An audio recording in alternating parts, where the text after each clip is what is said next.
Nous voulons voir dans cette partie comment arriver à manipuler les conditions que nous avons utilisées dans les précédentes séances.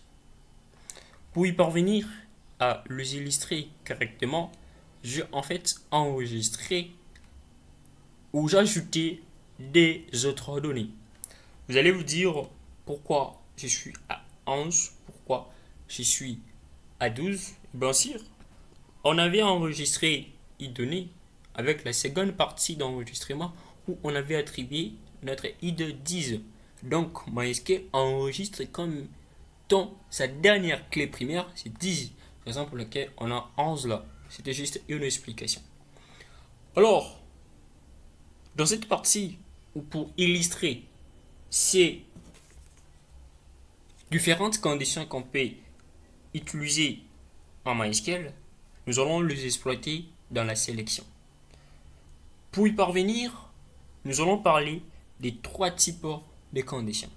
Les conditions simples, les conditions avec expression régulière, troisièmement, les conditions prenant en charge plusieurs valeurs. Commençons tout premièrement par les conditions très simples. Select, je vais sélectionner. Qu'est-ce que je vais sélectionner? Les données. Ok? Toutes les données from première partie where je vais sélectionner toutes les données de la première partie. Quand je dis toutes les données, c'est pas toutes les informations qui sont de la table, mais les données dans ce sens, toutes les données, c'est une ligne dans l'enregistrement. Ça, par exemple, c'est une ligne. Donc, je vais sélectionner id, name, année, série. Ok? Bien sûr, je vais sélectionner toutes les entrées d'une ligne à partir de la table première partie. Mais quel type de ligne? Je vais sélectionner tout justement le ligne où id égale à d. id égale 2.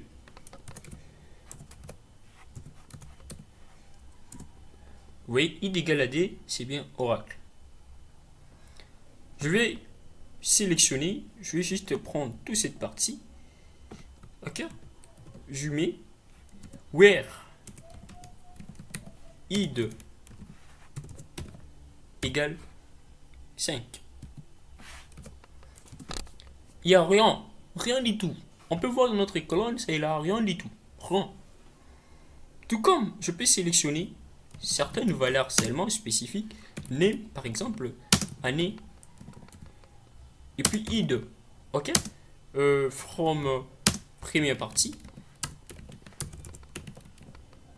Première partie.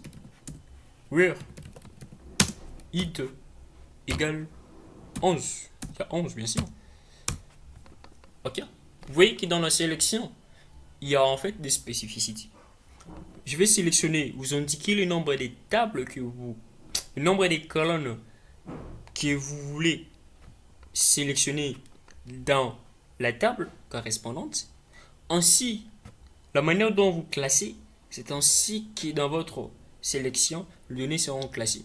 Vous voyez id qui est là, normalement id est la première colonne, mais vous voyez que c'est très différent, ça c'est id. Ok?